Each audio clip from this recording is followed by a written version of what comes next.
De retour du terrain, on va faire quelque chose avant de se reposer pour inspirer plus d'un cuniculteur. Et parce que la mission d'aujourd'hui, en pratique, consistait à aller évaluer un bâtiment qui était en construction par un cuniculteur camerounais qui nous a découvert il y a un certain temps, mais avait déjà débuté les travaux de ses activités. Et il a souhaité, avant la formation de lundi, qu'on passe déjà visiter son site, voir son terrain, voir son bâtiment, à quoi ça ressemble et quels sont les ajustements qu'on peut faire pour qu'en formation, qu'il aille rapidement déjà. Alors donc, comme je le disais, on va donc parler du bâtiment en mettant l'accent sur une ou deux petites choses. Le bâtiment d'unité, le bâtiment de production de lapin.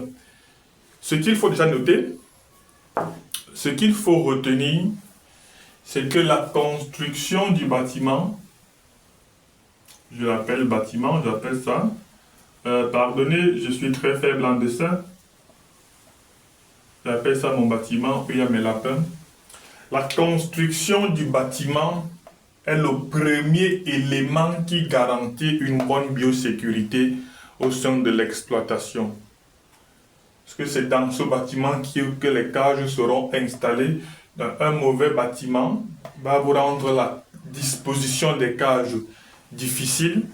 Par conséquent, une mauvaise gestion des déjections, une mauvaise gestion de la ventilation, une mauvaise circulation de l'éleveur et donc une mauvaise biosécurité. Premier élément qu'il faut retenir.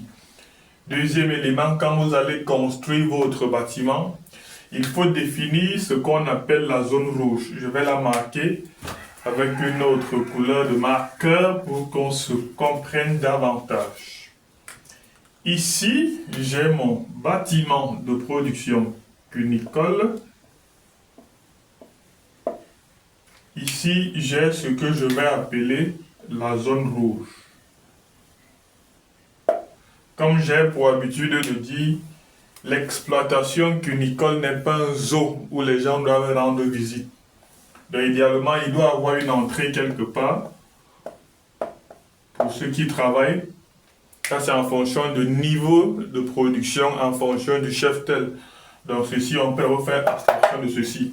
Mais il faut noter cette zone. Il faut déjà évaluer les paramètres qui peuvent partir de cet espace pour être des sources de contamination ici.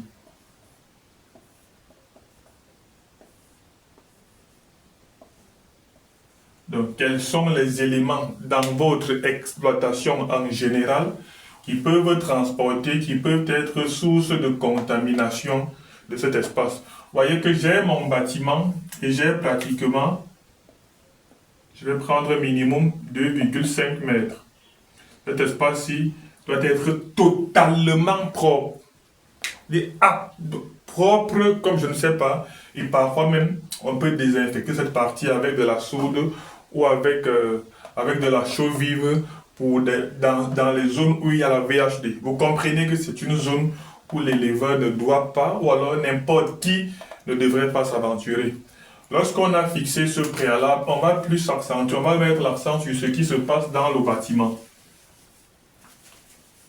Comme toujours, vous allez pardonner mon dessin, j'ai mon bâtiment cunicole qui est là.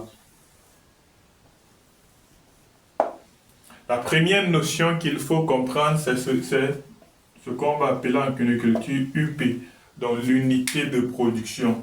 Votre exploitation peut être constituée, dans une exploitation de production de lapins, il y a toujours deux unités de production. Une unité de maternité, une unité d'engraissement. Quels sont les animaux qu'on va retrouver dans l'unité de maternité? Dans l'unité de maternité, on va avoir, dans un premier temps, les femelles en pré-cheptel, les femelles gestantes, les femelles déjà en reproduction. C'est le précheptel des femelles en reproduction. C'est-à-dire des femelles déjà adultes, celles qui sont gestantes, celles qui ont déjà de l'apéro, et des mâles. Voilà les éléments qu'on va retrouver dans l'unité de production maternité. En engraissement, bien sûr. Pour notre cas en Afrique, on a dit qu'il faut structurer son élevage pour être présent sur le marché. Donc vous auriez lot 1 en engraissement, lot 2, lot 3, lot 4 en fonction de la répartition que vous avez faite depuis le départ.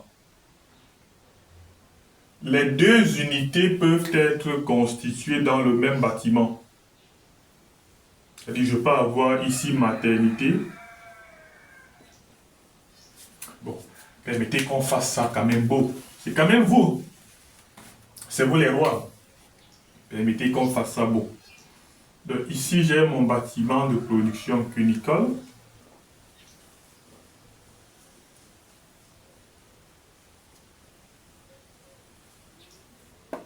J'appelle ça maternité. Et j'appelle ici engraissement. Donc voici le premier cas le plus répandu en Afrique. Donc on aura les mâles ici, on aura des cages pour les mâles, on aura des cages du précheptel, on aura des cages des femelles. Vous voyez que vous avez plusieurs lots différents.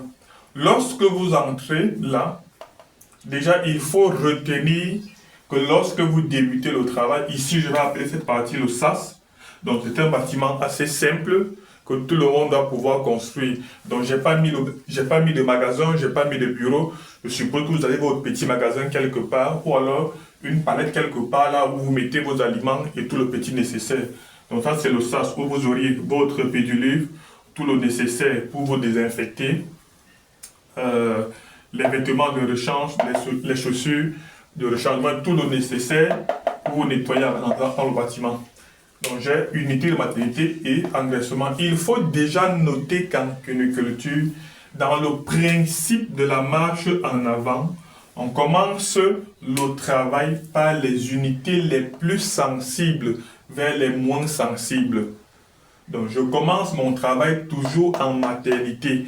Et même lorsque je suis en maternité, je commence par le précheptel, ensuite les femelles gestantes, puis celles qui sont gestantes et allaitantes. Je finis donc par les mâles et je peux revenir par le sas me nettoyer avant d'aller en engraissement. Vous voyez que lorsque je quitte là le matin, je reviens là, je me nettoie, je vais comme ça. Donc mon travail, il est continu. Maternité, engraissement. Après l'engraissement, en engraissement, vous auriez également plusieurs lots. J'appelle ça 1, 2, 3. Ça suppose que si votre élevage, si votre cheptel de femelles est divisé en 3 lots, par exemple de 10 femelles, et que ces 10 femelles produisent 80 lapéraux, donc vous auriez ici les premiers 80 lapéraux, les deuxièmes et les troisièmes, du troisième lot, bien sûr. Donc ceux-ci peuvent avoir 35 jours, c'est-à-dire on vient de les sevrer. L'écart étant de 10 jours, ceux-ci ont 45 jours, les autres ont 65 jours. Vous voyez que même dans l'unité d'engraissement, le travail va commencer par ceux qui ont 35 jours. Ensuite, ceux qui ont 45 jours. On finit par ceux qui ont 35 jours. Parce que ceux-ci sont supposés déjà être moins sains que ceux-ci. Donc si je commande au travail par ici, je peux transporter une bactérie vers ce lot pour celui-ci et de là vers là. Donc je commence par les plus sensibles, alors par les plus fragiles pour finir par ceux qui sont déjà assez solides. Donc la disposition des clapiers au sein de votre bâtiment doit vous permettre de respecter ce protocole de travail. Comment le faire? On a déjà pris rendez-vous pour lundi, j'espère, pour ceux qui ne sont pas encore inscrits. Et lorsque je finis là, je dois pouvoir sortir. Je ne reviens plus ici. Ça, c'est interdit. C'est complètement interdit. Donc, même si vous n'avez pas prévu cette porte, il faut établir un plan de circulation pour ne pas passer sur un espace deux fois. Première question, comment établir un plan de circulation en cuniculture? Ça, c'est le cas où mes deux unités sont dans le même bâtiment. Pour ceux qui vont aller plus loin, vous auriez deux bâtiments distincts.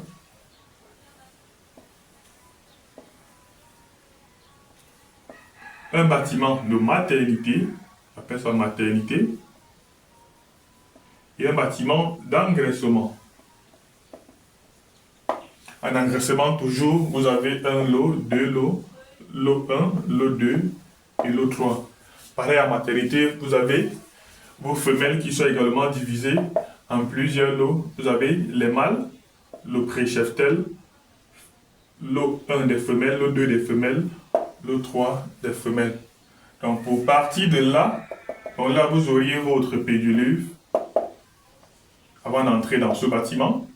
Lorsque vous finissez, vous avez également une autre pédiluve. Dans certains élevages plus professionnels, il y aura un couloir. Donc pour que lorsque l'éleveur arrive le matin, il entre par ce sens, il travaille en maternité, il continue par le couloir, il se désinfecte, il va en engraissement et il sort. Ce qu'il faut retenir dans cette vidéo, on va davantage expliquer les autres éléments, mais ce qu'il faut déjà retenir pour aujourd'hui, c'est qu'en cuniculture, on ne fait pas l'aller-retour. Lorsque vous partez, vous ne revenez plus sur le même chemin. Et il faut prendre des dispositions pour que les animaux soient classés de telle sorte que le travail commence par les plus fragiles et se termine par les plus contaminés, que ce soit en maternité ou en engraissement. Annonce très importante. Nous sommes vendredi. Lundi, le 13 janvier. La formation débute. Cette formation, elle va durer 6 semaines. Nous aurons cours 3 fois par semaine. Les cours vont débuter à 20h30, heure du Cameroun. Avec ceux qui se seront inscrits lundi déjà, dimanche, c'est-à-dire après-demain, il y aura un groupe qu'on va créer, le groupe de suivi, naturellement. On va discuter sur la question de, soit on la maintient à 20h30, soit on la ramène à 20h, soit on la pousse à 21h30. Mais il faut quand même qu'on permette à tout le monde, mais ça ne peut pas se faire avant 20h, pour permettre à tout le monde d'aller au travail, rentrer et se reposer. C'est vrai qu'il y a déjà certains qui sont inscrits, qui sont au Canada, il sera 15h chez eux, mais on va trouver le juste milieu pour tout le monde. Le cours de la formation, avant le cours, il y aura 3 thématiques: la mise en place et la conduite professionnelle de l'élevage de lapins, 2. La formulation des aliments, 3. L'insémination artificielle. Et vous avez besoin des connaissances de l'insémination artificielle dans un premier temps, même si vous ne la pratiquez pas, parce qu'il y a certains éléments de l'insémination artificielle qui vont permettre à l'éleveur d'optimiser ses performances en saillie naturelle. On a déjà expliqué dans une précédente vidéo le testage des mâles. Après donc le coût de la formation coûtera 100 000 francs. Donc, pour ceux qui demandent encore le contact pour s'inscrire, c'est soit par appel direct, soit par WhatsApp, 237 pour ceux qui sont à l'extérieur, 6 94 52 45 54. Voici le contact que vous devez appeler pour vous enregistrer à la formation qui débute lundi. Et comme je l'ai dit, on va s'efforcer à ce que ça soit du lourd. L'objectif pour cette première formation, c'est de donner aux participants les éléments nécessaires pour leur permettre de répondre à eux-mêmes à toutes les difficultés qu'on peut rencontrer dans un élevage constitué de 100 femelles.